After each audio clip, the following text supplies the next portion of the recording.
And hello, loves. It is time for another review. This one, once again, is another movie review, specifically Pokemon Detective Pikachu. I am actually slightly proud of myself because it is 3 weeks ahead of time, and I already have most of it up and done. The recording, the main part that I need to get done before I start editing. I am trying to do better of editing and getting videos done before that month mark hits, and even trying to do it a month in advance, like I had said before, which I'm thinking maybe in the next couple months I should be able to start doing that and start having more than one video up and saved to be posted, like I said before, as buffers in case stuff does happen in life to kind of delay, or other projects take priority for a bit that causes delay. But I am indeed in the works trying to already start the Chosen review. I already started that, so I am trying to get that done. And the plans are the following review will most likely be another movie review because, as I said, it's just easier for me to get those done. So it'll be more than likely movie reviews more often than series reviews, and even definitely a buffer in between them. Like, as far as in, it's not going to be like 2 series reviews in a row. It'll most likely be more movie reviews in a row because, like I said, it's just easier for me to sit down and get those done than it is to get series review done. To give you a little bit more of an idea of what this channel will be doing from here on out, that way you don't get bummed that I started off doing series reviews, but now it doesn't seem as though that is what I am continuing to do.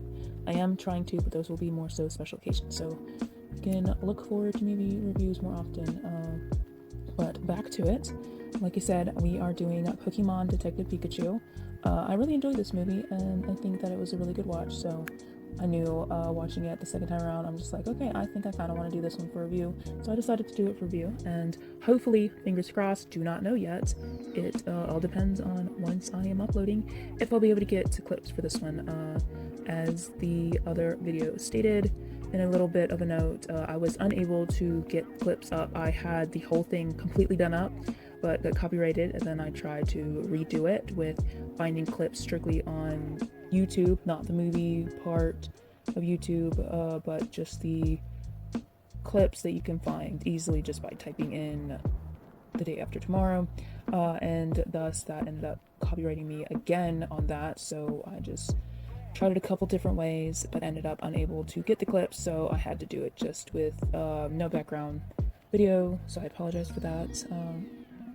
But I figured I didn't want all the effort to go to waste, so I would have rather at least get something out to you guys instead of scrapping the whole thing. I figured a lot of people enjoy at least listening to things. I know I personally sometimes will like to play things in the background or listen to some YouTubers, especially commentary or review YouTubers, and not necessarily 100% need a background.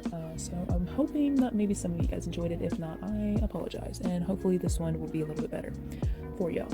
But let's get on into it. To the 5 points. Is this Ollie approved? Yes, Ollie definitely approved it. Didn't really enjoy it multiple times. He was more so watching it on occasion, enjoys it. Foul language or phrases? No, not any that I caught on to. Is it entertaining? I enjoyed it quite much. So yes, I would say it is fairly entertaining. And is there adult humor? Actually, yes. This one I did catch on to 2 specific jokes that were very, I wouldn't say they're extreme adult humor, but they definitely were more for an older audience. Could be just nitpicking too much at it, but I don't know. I felt they were adult humorish, and I also pinned them out later in the review, so that way you can decide for yourself when you get more of an understanding what the jokes specifically are, if you're bothered by them or not. So on to the review. We start off in a scene that's pretty intense. Mewtwo is locked away in some kind of chamber and breaks out, while of course chaos ensues as he jets himself out of there and towards a car. It's speeding away, so it's well assumed that they have a reason to be heading away from the lab so quickly, but all is lost when the car gets thrown off the bridge and assumed to not be. Okay, to say the least. I do have to say I'm impressed with how well they did the Pokemon in this. I was afraid they wouldn't look right, and did have a moment to where I had to adjust to it when first watching it, but now I actually rather enjoy the style. So good job, animators or editors. I don't know who specifically works on the CGI animation, but yeah, I have to say that it definitely did warm its way into my heart. And now we are on to the main story. We are introduced to our main boy, Tim, as he and his friend Jack are sneaking around to catch a Pokemon. It's not until Tim catches sight that it's a Cubone that he assumes the Pokemon is actually for him instead of Jack, and is not pleased to say the least. So yeah, we've got a sad boy over here. Jack convincing him enough. Tim actually takes the chance to catch the Cubone, but of course it backfires, and he gets his butt whooped. We get a bit of an info dump about our sad boy Tim and learn that all his friends have left town and Jack doesn't want him to be lonely when he eventually does too. Apparently our boy's an insurance appraiser though and is about to get a promotion, so good job for him. But now's about when he gets a phone call that kind of changes his life a little bit forever. Bit dramatic, maybe, but how else do you get the start off of a hero's journey? Even more of a firm foundation. His father died, so yeah, we are really in for a good adventure in this one. On the train to Rhyme City, is that Rhyme City? Rim City? I can't remember how it's pronounced, so please tell me, Matt, if I am pronouncing that wrong.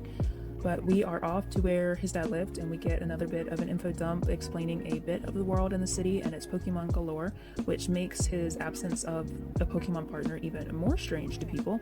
By the way, if you could have a Pokemon, which one would be yours? I'm a bit of a sucker for the classics, so maybe Charmander for me, but most likely a Pikachu. I know, typical choice, but hey, I'm a sucker for a main character. Tim picks up the keys to his dad's apartment, and we are introduced to the lieutenant that actually knew his dad and tries to tell him a bit of how his father left him, but Tim's not much for it. He heads off in the opposite direction and to his dad's apartment. We see a Psyduck watching him from outside, which sus, and even more so when it follows him inside, but all is good when we find out it belongs to a young lady reporter named Lucy. And I have to say, I really love her whole 1960s PI vibe. Like, everything is modern in this movie, so it's kind of a fun twist how she's about the only one who feels very classic or like has a classic vintage type feel to her. Even more so when Tim walks in and there is an old detective movie actually playing in the background, and I didn't notice the connection before, but this time around did, and I thought it was a really nice touch. Tim looks around his dad's desk and finds a vial of purple stuff and accidentally triggers it, and it kind of spews everywhere, and he has to open a window to kind of air it out, and we find out later that it's basically a drug that is like steroids for Pokemon. And going around the rest of the apartment, we get some flashbacks of young Tim, both when he was supposed to go to live with his dad but decided not to, and also scenes from right after his dad found out that Tim's mom died. Some noise coming from the living room. Tim goes to investigate and finds a Pikachu, but all is not so normal when he notices that he can hear him, like full-on words, here's Pikachu, and this isn't normal in the universe, so of course everyone's confused. But it doesn't get to be resolved before some Apom start going off, going completely nuts, and come in and start attacking. We get a chase scene, but all goes well when they eventually calm, but of course Tim doesn't know, so he looks a little crazy when screaming about them attacking him when they aren't, and even more so when he's asking all who are around if they hear a Pikachu when they can't. So yeah, boy looks a little cray-cray in this moment. It comes out that Tim is Harry's son, Harry is his dad, and then Pikachu isn't just a random Pikachu and is actually his father's partner who is supposed to be dead. In case you haven't put the pieces together yet, the car from the beginning scene was actually Harry. And yeah, I didn't put it together the first time, so don't feel bad, but things many times go over my head the first time or two. So yeah, also don't feel bad. Sometimes you need to see something a few times, hear something a few times before it kind of clicks into place properly. Tim and Pikachu go off to get some coffee to discuss some things, and apparently he has no memory from before the accident and only knew about Harry because his name and address were written in his hat. And it's so cute, he's got like this little detective hat that he kind of like wears. Yeah, super adorable. Oh, and here is also where we find out that Pikachu has got a major caffeine addiction, which me too, man, me too. And I do got a bit of beef with this part, or at least the background. I haven't gotten into all the episodes, mainly just the original group, so maybe there's lore unbeknownst to, but how in the world is no one falling asleep to Jigglypuff's music? There's one singing in the cafe, but yeah, everyone is all fine and dandy. I remember that being like a huge gag in the originals, where she always gets mad because everyone always falls asleep to her singing. And she's just like, always upset because she just wants to sing and she just wants people to hear her music and enjoy it. But yeah, everyone falls asleep. So she's like, geez, man, like, can you tell me I'm boring any less?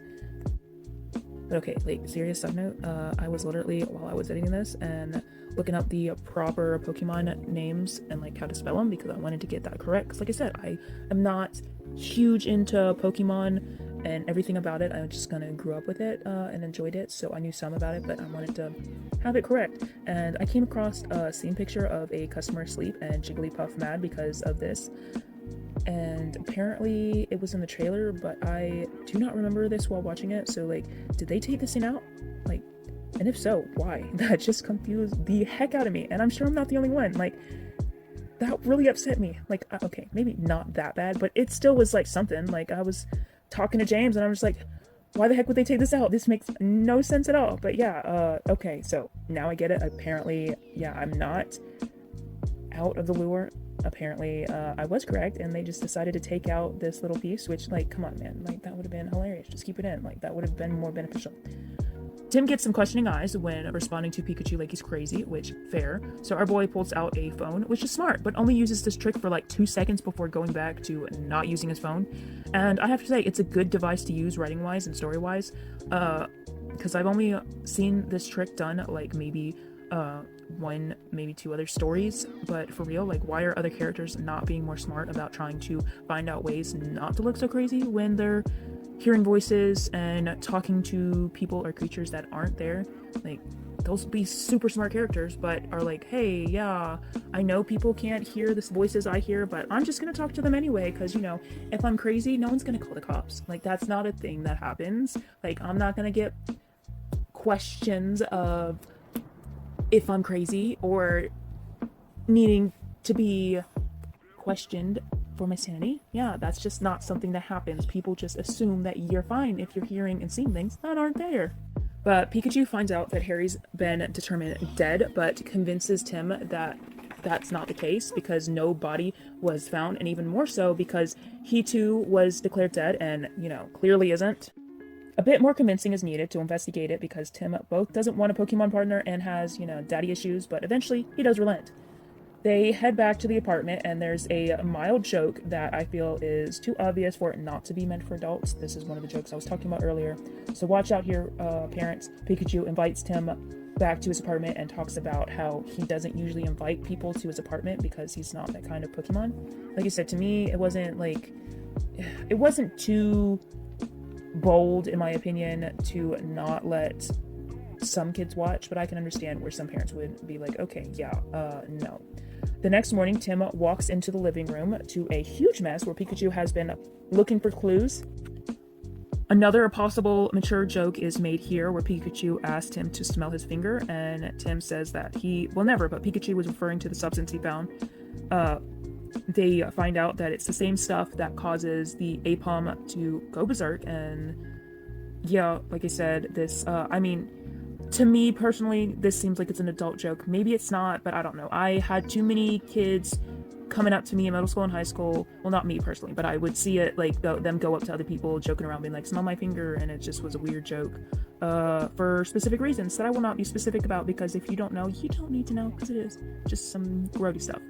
But the substance that they found is something called R. And beyond these 2 jokes, I didn't catch any, but I would still be careful because where 2 may lie, I wouldn't doubt that other subtler ones may be there as well. As I said before, sometimes things go over my head, and these kind of jokes could easily go over someone's head if you're not paying attention. So yeah, just be wary, parents, or anybody letting kids watch this. It's not a bad movie in my opinion, but still something that you gotta be wary of, depending on your level of what you allow your kids or the kids you watch to watch. Tim has the idea to talk to Lucy once realizing how most of the clues found are actually newspapers, so they both head to the studio where Pikachu is once again sipping on another coffee, because boy's got some addiction. Tim tries to show Lucy the vial, and she tells him to follow her and talk elsewhere, and we find out that Tim is not all that smooth, but you know, what hero is before his arc.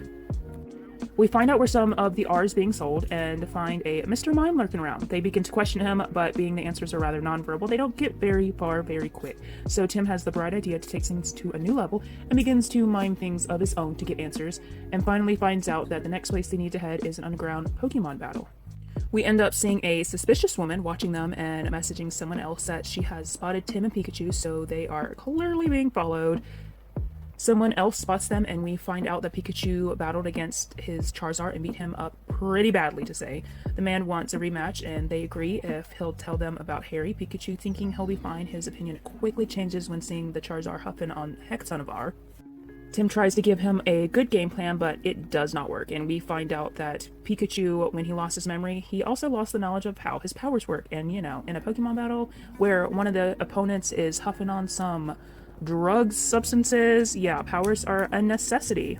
So Pikachu, once again, is relatively, obviously, freaked out, and no one can blame him. Things seem like they aren't going very well, but our boy Tim steps in and begins to take on the Charizard and keep Pikachu safe, which, a sweet relationship is starting to form between the two. The man does not appreciate Tim's intervention of the battle and takes himself in the ring himself and gets knocked over and breaks all the R in his coat, and now all the Pokemon are going berserk, so good job, dude. Good job. While chaos ensues once more, Tim gets his answers, but now still has to face the Charizard as it's still out of sorts. Pikachu, trying to help, throws a Magikarp in the hopes that it turns into a Gyarados, but it doesn't seem as though it will. Thankfully, Charizard finally does end up calming down, but now is when the Magikarp decides to change, and they are washed out of the arena and picked up by police. The lieutenant talks to Tim, and Tim tries to tell him how his dad could still be alive, but the lieutenant, trying to convince him otherwise, ends up showing Tim the crash from earlier and tells him how there's no way anyone could survive it.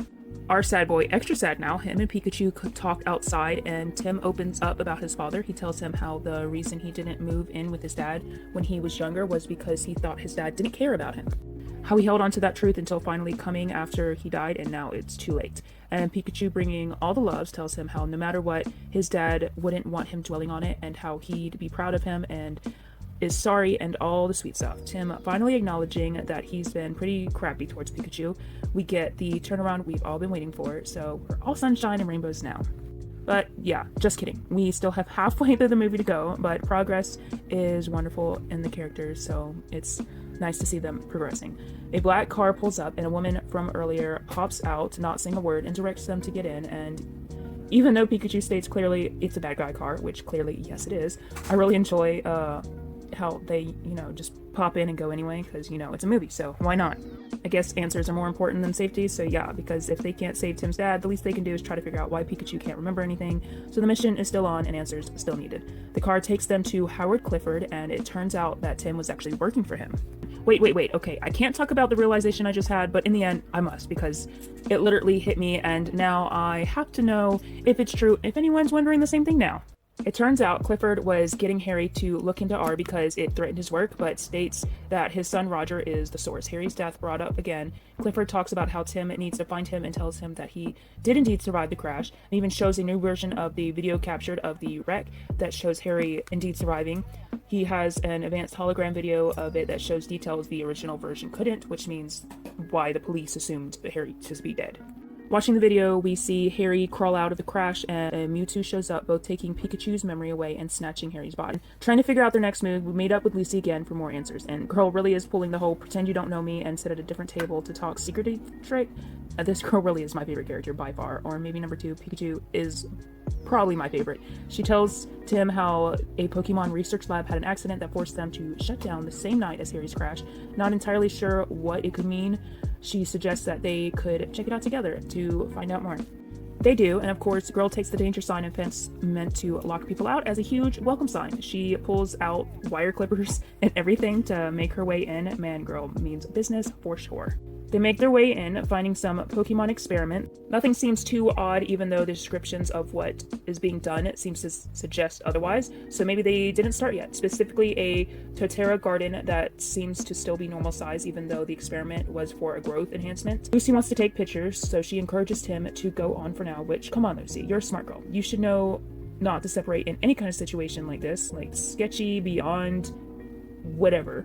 And even more so if you're trespassing, but they separate anyway. Tim moves on to check out more and comes across Mewtwo's once containment, finding out that some of the systems are still functional. We stumble upon security footage of Mewtwo's escape. We even get the chance to look further back and find that Harry was assigned to capture him, so revenge could likely be the motive to take Harry out. And yeah, maybe things aren't going to be okay in his end. Tim heading off to tell Lucy everything. She is nowhere to be seen, or at least that is until we notice her captured on the ceiling by a Greninja, which, come on girl, anyone could have saw this coming. Tim rescues Lucy and another escape scene commences. They're running while also trying to keep Psyduck calm because if not, his head will explode. Not quite literally, but sort of. A strong energy force kind of bursts from him. Still trying to keep Psyduck calm, Pikachu realizes that causing him to blow would actually maybe be a good defense for them. And in fact, it is, until the ground under them begins to come apart. Like, what in the world is happening? Now, running again, massive cracks form around them, and no one is understanding what in the world is happening, which, yeah, I want to know too, so I'm with y'all there.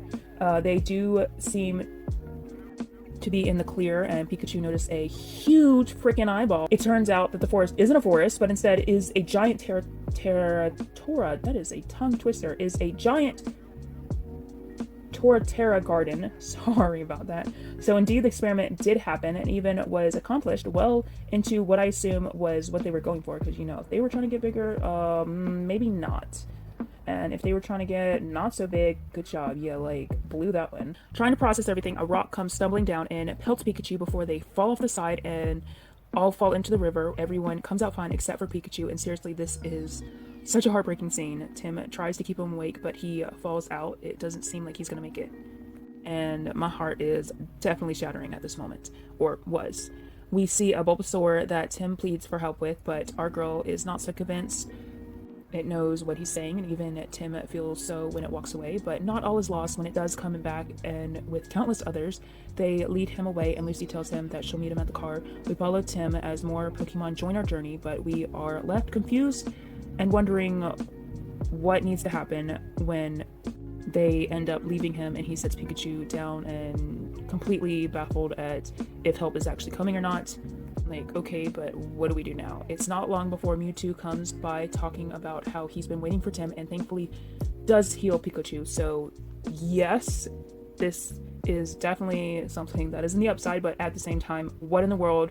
They came across the villain of the whole thing. What are they going to do now? But Mewtwo begins talking about how Pikachu brought Tim as he asked, and he's confused. They both are. Tim begins asking about his father, and then Mewtwo flashes his mind into a vision of the night, and we see up to Mewtwo thanking Pikachu and about to explain things further, but he's captured and they're snapped out of it before anything else can be explained, and everyone is left even more confused and hurt, especially Pikachu. Tim still trusts Pikachu isn't a bad guy, which, come on, that face, there's no way he could be a bad guy. And he figures there must be more to it, that there's more to the story, which obviously there is, but Pikachu is hating himself and walks away.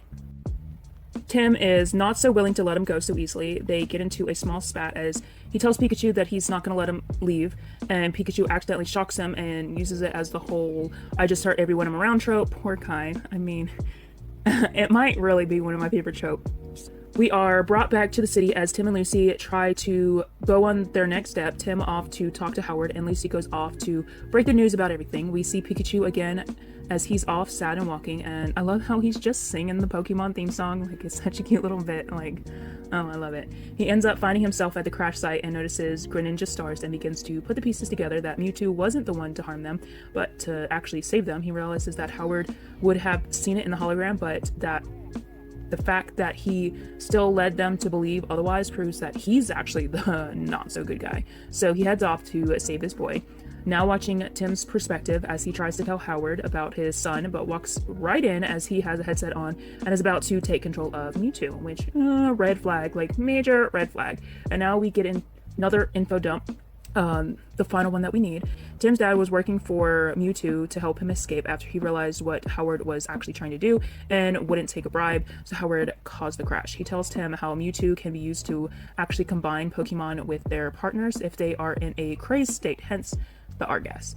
Howard gets away to start pulling off his plan. The big day he's been planning since the beginning was a disguise of the actual start causing all this to happen. The parade balloons are actually full of R, which I really enjoyed that the balloons are identical to the cartoon characters of the Pokemon, and it kind of reminds me of parades I grew up watching. Anyone else love watching the balloons in the parades during Thanksgiving and Christmas? I have to say the Pokemon ones were definitely my favorites to watch. Howard is successful and everyone is merged with their Pokemon, but it's all okay because now Pikachu is up for playing some hardball and goes head to head with Mewtwo, or at least Howard in Mew's body. We get a full-on battle sequence in the sky, and I am all for it. Girl loves herself a good action scene, even more so when it's up and above.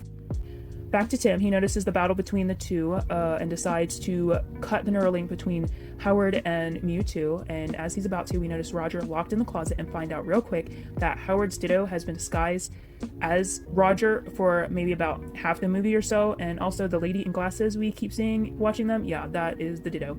Tim is being stopped by Ditto as he flashes between people and Pokemon until we end with Cubo trying to make Tim fall out the window by hitting his hand, and I thought this was actually a cool reference to the beginning of how Tim fought with the Cubone at the start of the film, and now we're wrapping up things about the same, but will he manage to get out of this one like he got his butt whooped earlier? And yes, of course he does. We can't be killing off the main characters now, can we? But the threat is enough to give Pikachu the push he needs. Roger comes out of it and hits the Ditto off the edge like a real champ before rescuing Tim, but his win doesn't last long as the Ditto comes back full force and knocks the dude out. All is well though when Tim defeats him with some good old R. Back to the battle between Mewtwo and Pikachu. Howard tries to belittle him by explaining that he never even stood a chance, so what was the point of trying? And Pikachu comes swinging with the whole, I didn't need to win, I just needed to distract you long enough, and bam! Tim pulls off the Neuralink and Howard is throwing a fit like a big old villain he is. Another death scare as Pikachu falls because Mew is stunned by the whole having someone else is in control of their mind thing, which, you know, understandable, but thankfully he snaps out of it in time to catch our boy. We begin wrapping things up and Mewtwo turns back, or at least does what he can to turn everything back by reversing the whole body combos, and everyone is back to their old self. I mean, this isn't a miraculous, so we can't turn back time, but we can do what we can. Howard even being taken off, and I love the little line that Roger states of how he regrets not being there more for him. Like, dude, you're the kid, he's the parent, but he says it in a way where it's like, it's just so funny, because it definitely is reflecting of like a parent regretting not being there to raise their child down the right path, but like, you know, I'm sorry, it's just these little bits in here and there just are like funny here in the show. He gives Lucy even the recognition that she deserves and tells her to go on tonight and talk about the whole shenanigan since she had the scoop before anyone else. So, you know, dude's not all bad. He was still a jerk, but maybe not as bad, or at least can be redeemed. Mewtwo comes by again, talking about how there is still one more thing left to be fixed, and we get another flash of the crash, and this time we actually get to see the whole thing, and Mewtwo actually put Tim's dad inside of Pikachu to save him. How he needed Tim to come finish his dead work so everything could be okay before they could be separated, and how the process wiped his mind, and that is why he couldn't remember anything from before. So the whole time we've been with Pikachu, we've actually really been with Tim's father, Harry, and okay, this was like a really good twist. Seriously, bravo writers, bravo. And it's like such a sweet moment too, because it's like the bonding that happened between Pikachu and Tim was really bonding between his father and him. It wasn't even after this until I realized how specific they were each time about not showing the dad's face the whole time before, which makes sense because, I mean, if you show the face that it is Ryan Reynolds and he's the one voicing Pikachu, that would kind of, you know, give away the spoilers. So yeah, we see Pikachu do the Princess Sparkle, but things turn white and we are brought to a time skip forward of Tim leaving. His dad comes to tell him goodbye, and it's all the feels. Tim is about to leave but turns back to ask his dad if it's okay if he actually stays for a while, and we end things on a beautiful note. The world is saved, father-son's relationship healing, and Tim even says how he's thinking about becoming a detective too. But real quick right here, does his dad remember any of it, or was his mind wiped again? Like, I really want to know that, because it kind of hints at that his dad can't really, or doesn't really remember it, especially with the whole comment about he doesn't understand why he's just been craving coffee lately. And here is where I spill about the big realization. Okay, yeah, I mentioned earlier something just like mind blown, and it's the end, so now I can spill. If Ditto was the lady and the dude the whole time, and Pikachu, as he stated earlier, can talk to other Pokemon, this entails that other Pokemon can also talk to each other. So did Ditto know the whole time that Tim and Pikachu could communicate? Like, he would have been hearing Pikachu's side, which would have made it like I can't like necessarily put it in the words completely how I'm thinking, but like, did Ditto know the whole time that they were talking and communicating? Like, he was following them and definitely was in on a lot of the conversations, like hearing wise. So like, and it makes it Pikachu's comment earlier a couple times about the woman kind of funny, because that means, yeah, that like I would assume that she could indeed hear them since it wasn't a she but a Ditto. But Pokemon, yeah, what, I'm sorry, I'm rambling. To the end of it, the end of the review, this really was a good watch. I don't know about other Pokemon fans, but I really did enjoy it myself. I'm not a mega fan. I've never played the card games or watched every single episode, but it does have a spot close to my heart as I grew up watching the classics and even played some of the video games. I was even a fan of the mobile one that was out a few years ago. Was it? No, that was close to a decade ago, wasn't that? Oh gosh, I'm getting old. The one at Pokemon Go, as I'm wanting to say, where it's literally like you can use your cell phone camera to capture your own Pokemon and stuff. Man, that brings back memories. So I have to say, even though it took a moment to get used to the Pokemon being in live action, I really did enjoy it. I would definitely recommend you watch it if you get the chance. It also is one I could see myself rewatching as a comfort watch, whether it be something to unwind to or play in the background while doing something as well, or even just watching it with Ollie again just to chill out. And just like, sometimes it's nice to have movies to where you enjoy them, but you don't have to worry about paying attention to them because you've already seen them. Like, I'm sure I'm not the only one. So this would definitely be one on my list. That is the end of the review, loves, and I hope you guys have a wonderful day. I pray blessings upon you all, and goodbye.